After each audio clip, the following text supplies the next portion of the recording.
জয়গুরু বন্দে পুরুষোত্তমম। সর্বপ্রথম আমার পরমারাধ্য প্রিয় পরমের শ্রীপাদপদ্মে অন্তহীন শ্রদ্ধা জ্ঞাপন করি। তারপরেই ইষ্টানুরাগী শ্রদ্ধেয় দাদাদের এবং আমার স্নেহময়ী মায়েদের আন্তরিক শ্রদ্ধা জ্ঞাপন করি এবং ছোট্ট সোনাদের প্রতি রইল আমার অনেক অনেক আদর ও ভালোবাসা। আমার সন্তানসম অত্যন্ত স্নেহের দেবাশিস আমার কাছে আবদার রেখেছে শ্রী শ্রী ঠাকুরের পুরুষ মাগে নারীর প্রণয়, নারী মাগে টাকা, এমনি করেই চলতি জগৎ, বাঁচা বাড়ায় ফাঁকা। এই বাণীটির উপর কিছু আলোচনা করার, পরমপিতার ভাবাদর্শে আমার ভাবনা, আমার অনুভূতি আপনাদের সামনে পরিবেশন করার চেষ্টা করছি। দেবাশিসের নির্বাচন আমাকে অভিভূত করেছে। বিষয়টি অত্যন্ত সময়োপযোগী এবং গুরুত্বপূর্ণ তো বটেই। এই বয়সের এই চিন্তা ভাবনা কেবলমাত্র পরমপিতাকে মাথায় নিয়ে চলেছে বলেই তা সম্ভব হয়েছে, নতুবা এটা হয়তো সম্ভব হতো না। দয়ালের কথা অনুযায়ী পুরুষ কথার অর্থ পূরণ স্বভাব সম্পন্ন, অর্থাৎ যে পূরণ করেন, যিনি পূরণ করেন, আর নারী পোষণ দেয় এবং বাড়িয়ে তোলে। শ্রী শ্রী ঠাকুর বলেছেন, কামিনী যেখানে কামেরই কেন্দ্র হয়, মানুষ সেখানে মূঢ় হয়ে ওঠে। উন্নতিতে সার্থক হওয়ার, বৃদ্ধি পাওয়ার আকুতি লাঞ্ছিত হইয়া অবসন্ন হইয়া দাঁড়ায়। ফলে অজ্ঞানতায় তার জগৎ সংকীর্ণ হইয়া ওঠে। সব শেষে মৃত্যুতে তার শেষ নিঃশ্বাস বিলীন হইয়া যায়।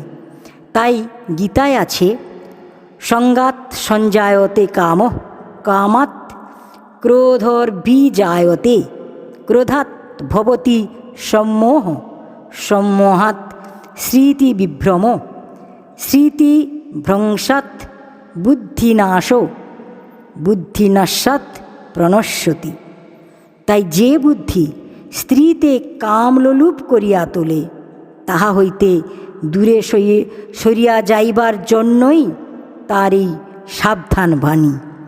কামিনী কাঞ্চন নয় রে দোষের, প্রেষ্ট স্বার্থী যদি হয়, প্রেষ্ট স্বার্থে হানলে আঘাত, ত্যাগী কি তা উচিত নয়?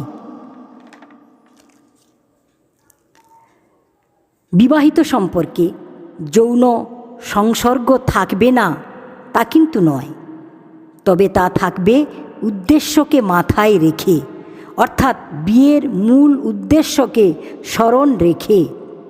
বিয়ের মূল উদ্দেশ্য সম্পর্কে দয়ালের বাণী, উন্নয়নার সুপ্রজনন, এই তো বিয়ের মূল, যেমন তেমন করে বিয়ে করিস না কো ভুল। মানে সুসন্তান সৃষ্টি করার জন্যই বিয়ে।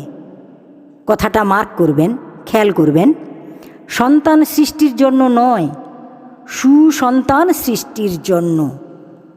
যে সন্তান দেশ ও দশের ভবিষ্যৎ, যে সন্তান দেশ ও দশের উজ্জ্বল ভবিষ্যৎ উজ্জ্বল থেকে উজ্জ্বলতর করে তুলবে।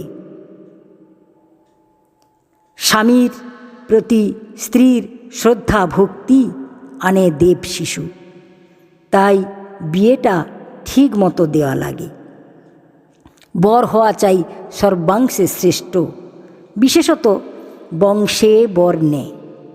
তাই তো দয়াল বললেন, গুড ম্যারেজ হলেই হবে না, চাই কমফর্টেবল ম্যারেজ, অর্থাৎ সুসঙ্গত বিবাহ। ঠাকুর একটি চমৎকার কথা বলেছেন, নারী পুরুষ সম বিপরীত সত্তা। কি হলো? নারী পুরুষ সম বিপরীত সত্তা। আবার তিনি বলছেন, নিজের স্ত্রীকে যে সহধর্মিণী বলা হয়, এর চেয়ে আর ভালো কথা হয় না।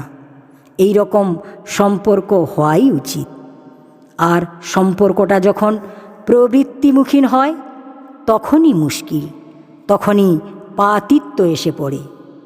পতিতালয়ে অর্থের বিনিময়ে যৌন সুখ দেওয়া হয়, কিন্তু সংসার ক্ষেত্রে কামনা বাসনারও ঊর্ধ্বে প্রেম প্রীতি ভালোবাসার সম্পর্ক সৃষ্টি হয়, পরস্পরের পরিপূরক হয়। এককে বাদ দিয়ে অন্যের অস্তিত্ব কল্পনাও করা যায় না। এমনি নিবিড় অচ্ছেদ্য সম্পর্ক স্বামী স্ত্রীর। এই প্রসঙ্গে আমার শ্রদ্ধেয় স্বর্গীয় পিতৃদেবের লেখা গানের দুকলি গাইতে খুব ইচ্ছে করছে। যদিও আমি ভালো গান গাইতে পারি না, তথাপি প্রাসঙ্গিকতা আছে বলেই ইচ্ছে করছে। গানটি এইরকম: স্বামী মানে সেই তো আমি, দুজনা দুনই, তার সুখে সুখ তার দুঃখে প্রাণ কেঁদে ওঠা চাই। তোমার পৃথক সুখের যেন না থাকে গো বায়না, মা মানে যে মাপ করা গো, মেপে আনলে মা। মা গো ও গো মা গো, ও গো মা গো, বলতে পারো মা লক্ষ্মীটি কেন তুমি মা। মা মানে যে মাপ করা গো, মেপে আনলে মা। মা গো ও গো মা গো, ও গো মা গো। কিন্তু বর্তমান সংসার ক্ষেত্রে বিবাহিত সম্পর্কটা একটা লিগালাইজ প্রস্টিটিউশনে পরিণত হয়েছে, অর্থাৎ আইনসঙ্গত পতিতাবৃত্তি, যেখানে পয়সার বিনিময়ে যৌন সুখ দেওয়া হয়। যৌন সুখ দেওয়ার বিনিময়ে নারী চায় দামি শাড়ি, গয়না, বাড়ি, গাড়ি ইত্যাদি ইত্যাদি। এই যেখানে স্বামী স্ত্রীর সম্পর্ক হয়, সেখানে আত্মায় দেশ ভরে যায়, আর গেছেও তাই। কথাটা বলতে আমারও খুব খারাপ লাগছে, কিন্তু বাস্তব রূঢ় সত্য, তাকে অস্বীকার করার কোনো উপায় নেই। তাই তো দয়াল বললেন, বিধির বিধান পালবি যেমন, যতটা বা যতটুকু, কেটে ছেটে সব মিলিয়ে পাবিও ফল ততটুকু। আজকের এই যে সমাজ চিত্র, আজকের এই যে শোচনীয় পরিণতি, তার মূল কারণ কিন্তু এটাই। স্বামী স্ত্রীর সম্পর্কের মধ্যে একটা আসমান জমিন ফারাক, যেন কেউ কারুর গতিবিধি বুঝে উঠতে পারে না। বারুদের স্তূপে বাস করার মতো একটুতেই বিস্ফোরণের সৃষ্টি, পরিণতি ডিভোর্স, বিবাহ বিচ্ছেদ, যা দয়ালের অনভিপ্রেত। তিনি কিছুতেই বিবাহ বিচ্ছেদকে বরদাস্ত করেননি।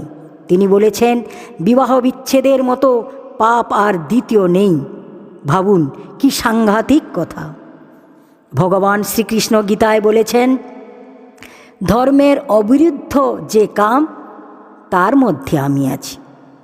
কি বলেছেন? ধর্মের অবিরুদ্ধ যে কাম, তার মধ্যে আমি আছি। আবার নারীর নীতিতে দয়াল বললেন, যখনই দেখিবে তোমার স্বামী তোমাকে লইয়া ব্যস্ত হইয়া উঠিয়াছেন, তোমারই নিকটে কালক্ষেপ করার প্রবণতা দিন দিন বাড়িয়া উঠিতেছে, যাহারা তোমার সেবা ও সুখ্যাতি না করে, তাহাদের উপর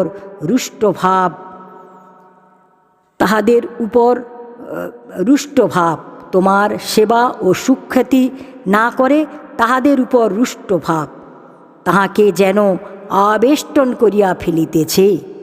সাবধান হইও, বুঝিও তিনি মূঢ়তার রাজত্বে দ্রুততর চলিয়াছেন।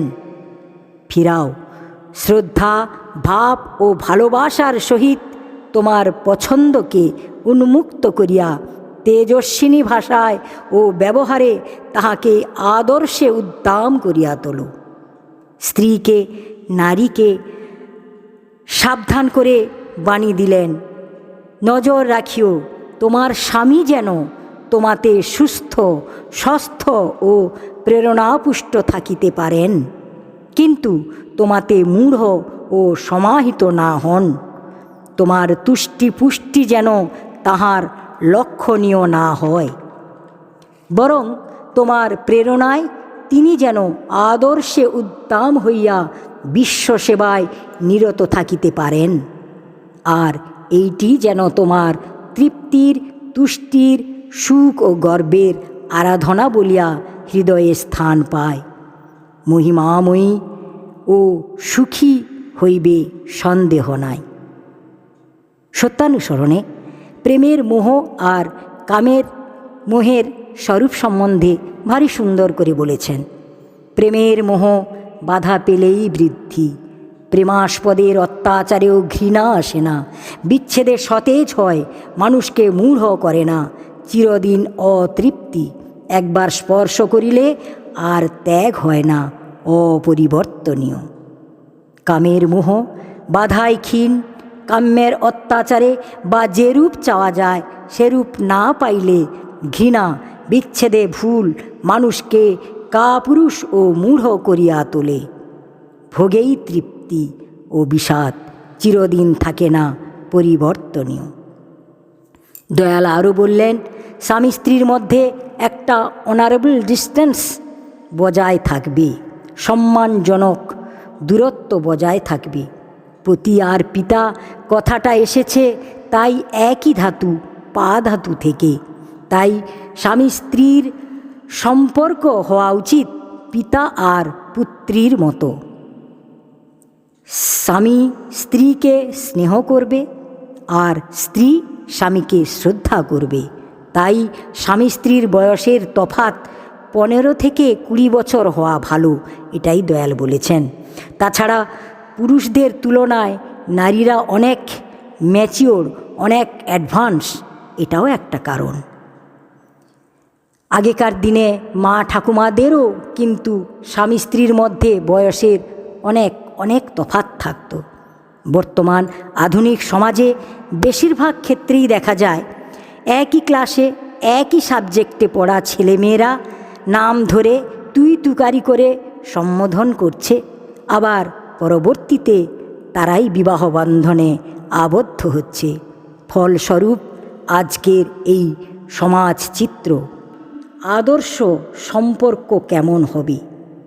স্বামীর সম্পর্ক হবে স্নেহের, আর স্ত্রীর সম্পর্ক হবে শ্রদ্ধা মিশ্রিত ভালোবাসার। স্ত্রী কখনো মাতা রূপে, কখনো ভগিনী রূপে, আবার কখনো বন্ধু রূপে স্বামীর পাশে দাঁড়াবে। ফলে ঘরে ঘরে দেব শিশুর অভাব হবে না। তাতে আমার প্রভুই খুশি হবেন। তাঁর খুশিতেই খুশি আনে, তাঁর দুঃখেতে দুঃখ। আবার শ্রদ্ধেয় কবি পঞ্চানন সরকারদা তার গানের ভাষায় বলি, তুমি খুশি হবে এ মহাবৈভবে, পূর্ণ হইব আমি। তুমি খুশি হবে এ মহাবৈভবে, পূর্ণ হইব আমি। সূর্যমুখী ফুল যেমন সূর্যের দিকেই মুখ করে ঘুরতে থাকে, তেমনি পুরুষ তার আদর্শকে, তার গুরুকে কেন্দ্র করে আদর্শ অভিমুখে যাত্রা করবে, অর্থাৎ আদর্শের পানে ধাবিত হয়ে ছুটে চলবে। আর নারী আদর্শকে মাথায় নিয়ে পুরুষের পানে ছুটে চলবে। তাই তো জীব জগতে আমরা দেখতে পাই প্রকৃতি পুরুষকে আকৃষ্ট করায়, তবেই পুরুষ আকৃষ্ট হয়। এখানে প্রকৃতি অর্থে নারীকেই বোঝানো হয়েছে। যেমন সিংহী সিংহকে, গাভী গরুকে, কুকুরি কুকুরকে, কুকুরকে, হংসী হংসকে প্রভৃতি আকৃষ্ট করায়। প্রবৃত্তির বশবর্তী হয়ে মনুষ্য জগতে এর উল্টোটাই হচ্ছে। তাতে করে মানুষ আজ পশ্চাধম, অর্থাৎ পশুরও অধম হয়ে যাচ্ছে। তাই তো ঠাকুর চলার সাথী গ্রন্থে বলছেন, যেখানে পুরুষ নারীকে তার প্রিয়তমা করিবার আকুতিতে আপনাকে বিকাইয়া দেয়, শয়তান তাহাকে অবলম্বন করিয়া সমাজকে আক্রমণ করে। জাগ্রত থাকিও। আলোচনা প্রসঙ্গ থেকে একটি ঘটনা এখানে উপস্থাপন করব। ঘটনাটা এরকম, কয়েকজন রেল কর্মী তারা ছুটির দিনে ঠাকুর দর্শনে এসেছেন। ঠাকুর প্রশ্ন করলেন, তোরা কি করিস? আজ্ঞে রেলের চাকরি করি ঠাকুর। তোরা রেলের চাকরি করিস, তা ভালো কথা। তোরা ঘুষ টুস নিস নাকি? ঠাকুরের কাছে না বলতে পারছেন না, সত্যি কথাটাই বলে ফেললেন, আগে তা নিই ঠাকুর। তখন ঠাকুর বললেন, কেন ঘুষ নিস কেন? তখন তারা বললেন, আসলে বেশি টাকা হলে সংসারে সচ্ছলতা আসে, তাই নিই। তখন ঠাকুর বললেন, এমন কি কেউ নেই যারা ঘুষ টুস নেয় না? তখন তারা বললেন, তা দু একজন আছে বই কি। তখন ঠাকুর বললেন, তাদের সংসার চলে কি করে? তখন তারা বললেন, তা চলবে না কেন, তবে টাকা পয়সা বেশি হলে সংসারে সচ্ছলতা আসে। তখন ঠাকুর কি বললেন জানেন? ভুল, তোরা ঘুষ নিস স্ত্রীর কাছ থেকে কাম প্রবৃত্তি চরিতার্থ করার জন্য। পুরুষের ঘুষ নেওয়ার গূঢ় অর্থ যে এটা একমাত্র পরম পুরুষই জানতেন। প্রধানতম কারণই হলো স্ত্রীর কাছ থেকে কাম প্রবৃত্তি চরিতার্থ করার জন্যই তোরা ঘুষ নিস। এটা শোনা কথা নয়, এটা আলোচনা প্রসঙ্গে লিপিবদ্ধ আছে। স্ত্রীদের অবান্তর চাহিদা মেটাতে পুরুষরা বাধ্য হয়ে এই অসৎ পথ অবলম্বন করে। লক্ষ্য স্ত্রীকে খুশি করা, তাতে সঠিক বাঁচা হয় না। বাঁচা বাড়া মানে বিইং অ্যান্ড বিকামিং, আরও থেকে আরোর পথে উন্নীত হওয়া, ইভলিউশন অর্থাৎ বিবর্তিত হওয়া। আর ঘুষ নিলে হবে ডিভলিউশন অর্থাৎ অপবর্তন। কথাগুলো ঠাকুরের। তাই তো দয়ালের অমোঘ বাণী, পুরুষ মাগে নারীর প্রণয়, নারী মাগে টাকা, এমনি করেই চলতি জগৎ, বাঁচা বাড়ায় ফাঁকা। দয়াল আমার নেগেটিভিটি পছন্দ করতেন না, তাই তিনি আশাবাদী হয়ে চলার সাথী গ্রন্থে বললেন, পুরুষ যেখানে জয় যশ ও গৌরবের উপঢৌকন লইয়া আদর্শকে সার্থক করিতে উদ্দাম হয়, আর নারী যেখানে মুগ্ধ হইয়া ধারণ সংরক্ষণ প্রেরণা ও সেবা লইয়া তাহারই অনুসরণ করে, তাহাতে সেখানে মূর্তিমতী লক্ষ্মীরই আবির্ভাব হয়। আবার বললেন, নারী ও পুরুষ উভয়ের সংঘাতে যখন উভয়ে নিজ নিজ বৈশিষ্ট্যে উদ্দাম ও অবাধ হয়, উভয়ের প্রতি আকর্ষণ যেখানে উভয়কে মূঢ় করিয়া না তুলিয়া উদ্বুদ্ধ হইয়া আদর্শে আপ্রাণ হইয়া ওঠে, তেমনতর প্রকৃতি ও পুরুষেই ভগবান মূর্ত হইয়া আবির্ভূত হন, আর জীব ও জগৎকে সমৃদ্ধির পথে আকর্ষণ করিয়া অমৃতকে পরিবেশন করেন। আমরা আশাবাদী, আসুন সেই অমৃতকে আস্বাদন করার সাধনায় আমরা সকলেই ব্রতী হই। আজ এখানেই রাখছি।